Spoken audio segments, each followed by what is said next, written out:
Welcome and thank you for joining. In this lesson, we'll explore exponential numbers and terms that contain rational exponents. As the name says it, these are simply exponential numbers, but the power will be in fraction form, so rational or fractional exponent.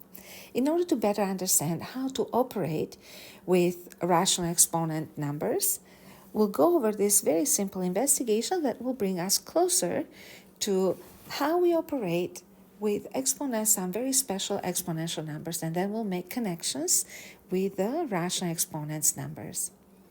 So, first we'll talk about the perfect power numbers. So, the perfect number power numbers are created by bringing a number, and as an example, I brought in the numbers 1 to 10, to different powers. If you bring a number to the power of 2, all the answers or the numbers created, for example, 1 squared is 1, 2 squared is 4, 3 squared is 9, 16, 4 squared is 16. So all these numbers that are obtained by squaring another number are what we call perfect square numbers. In a similar way, we create the perfect cube numbers. So if we bring all numbers 1 to 10 to the power of 3, then the answers that we obtain are all perfect cube numbers.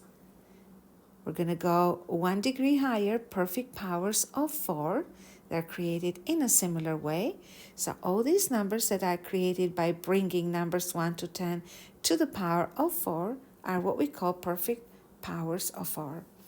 And one last one, perfect powers of 5, are created by bringing various numbers to power of 5. So the answers we obtain again, such as numbers 1, 32, 3 to the power 5, 243. So all these numbers that are created by bringing another number to the power of 5 are what we call perfect powers of 5 numbers. Now, perfect any power number is in the form a to the power of n. So next, we'll talk about a quite familiar concept from the previous grades, which is the roots or the square roots of perfect powers. So first, we'll look into the perfect square numbers. And as examples, I chose numbers 4, 9, 16, 25, 36, 49, 64, and 81. So what we'll do is we'll square root all the perfect square numbers to see what we obtain. It's a very simple exercise for you probably, and you can do that mentally. But if you want to use a calculator, you will have to locate the square root button and then press the number that you are trying to square root, and then press the equal sign after, and you get the answer. So the square root of 4 is 2. Square root of 9 is 3. Square root 16 is 4.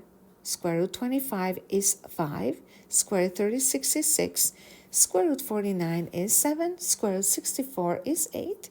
And square root 81 is 9. Now next, we'll use the exact perfect powers of 2 or perfect squares that we used in the square roots exercise, and we'll bring them to the power of 1 over 2. Now 1 over 2 is a rational power now. So let's take a look at what happens. If you want to do this in the calculator, please remember that you will have to type first the number 4, and then you have to type the power. In some calculators, the power appears in this symbol, and in some it appears like this. So get to know your calculator. And because your power or exponent is in fraction form, most of the time in most calculators you will have to use brackets because calculators do not recognize bad math the way we do. So similarly, we say 9 to the power of a half, you get 3. If you try 16 to the power of 1 over 2, you get 4. 25 power 1 over 2 is 5. 36 power 1 over 2 is 6. 49 power 1 over 2 is 7. 64 power 1 over 2 is 8. And 81 to the power of 1 over 2 is 9. So the pattern that I wanted to think about, the pattern you know this here. And if you look at it very closely, remember that we square rooted 4 and we brought 4 to the power of 1 over 2. So the answers we obtain from the operation applied to number 4 either square root or power of 1 over 2 were the same. So again, we use the same numbers to operate on. So we square root it here, we brought the power 1 over 2 here, and we obtained the same answer.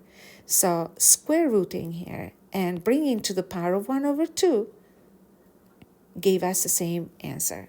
Again, one more time I'll explain it. So square rooting number 16, or bringing number 16 to the power of 1 over 2 gave us the same answer. So operating on number 16 using a square root or a power of 1 over 2 gives the same answer. So you can see that the pattern is quite consistent. So in conclusion, we'll say that square root and power of 1 over 2 are the same operation. Now, we're going to try this idea on cubic numbers or perfect powers of 3 just to test the idea or the pattern, because maybe this was a coincidence, and coincidences happen very often in math, so we want to make sure. So as examples, here I took the perfect cube numbers 8, 27, 64, 125 up to 729. So you see this is the 5 to the power 3, 6 power 3, and so on. Now, what we'll do is we will cubic root, sorry, I made a typo in here. I should have written cubic root in here. So we'll cubic root the numbers 8 to 729. So if we cubic root the third number 8, we get 2. Cubic root 27, we get 3. Cubic root 64, we get 4. Cubic root of 125 is 5. The cubic root of 216 is 6. Cubic root of 343 is 7. Cubic root of 512 is 8. And lastly, cubic root of 729 is equal to 9. Now, in a similar way that we did before, we'll bring all these numbers that we have cubic rooted in the previous step to the power of, I want you to guess, 1 over 3. So number 8, so the same number 8 that we have in here. Now, instead of cubic root, will be brought to the power of 1 over 3. And you can see that we already got the same answer. So let's test it on the next question. Now we have 27 to the power 1 over 3, that's 3. 64 to the power 1 over 3 is 4. 125 power 1 over 3 is 5. 216 power 1 over 3 is 6. 343 power 1 over 3 is 7. 512 power 1 over 3 is 8. And 729 to the power 1 over 3 is 9. So as you can see, applying the same operation to the same, applying the cubic root operation to the same number, and the power of 1 over 3 gave us the same number. Okay, so the pattern that we notice seems to be solid now, and we're going to say that the cubic root and the power of 1 over 3 are the same operation. So notice how this denominator in here is this number in here in the root, okay? So we're going to give them a name now. In conclusion, we're going to say that if we bring a number to the power of 1 over n, then the answer will be that number inside the root with this little number in here, which does have a name, and we'll talk about it right now. So rational exponent numbers or terms are nothing but root numbers. And from now on, we're not going to use the term root, but we'll use the term radical. We're going to say that this entire thing is a radical number. And this symbol right here is what we call a radical symbol. This little number in here is what we call the index, and the index will always be the denominator when the number is in exponential form. And the number that we have inside the radical, we call it by the fancy name radicand. If we want to extend this formula a little bit further, say for example, if we have an exponential number with rational power in the form m over n, so m is a number different than 1, unlike in here, then we'll break this down into m times 1 over n. So we're just breaking down a fraction, right, into two different terms. So remember that if you apply the power law the reverse way, this is the same as if we had a to the power of m to the power of 1 over n. So remember that the denominator will always go in the index. Whenever we have a fraction, it means that in the exponent, it means that the number can be written in radical form, and the radicand would be equal to a to the power of m. Another form of writing this will be the nth root of a, the entire thing, to the power of m. It applies the same way. So remember that a radical is the entire number, radical number, and the square root, the formally known square root symbol, is actually the radical symbol or radical sign. The expression inside the radical is called a radicand, and the denominator in the rational power is the index in the radical. Now let's take a look at some examples and see how we can convert numbers that are exponentials with rational exponents into radicals and vice versa. So we are given exponential numbers to the power of, this is 1 over 2.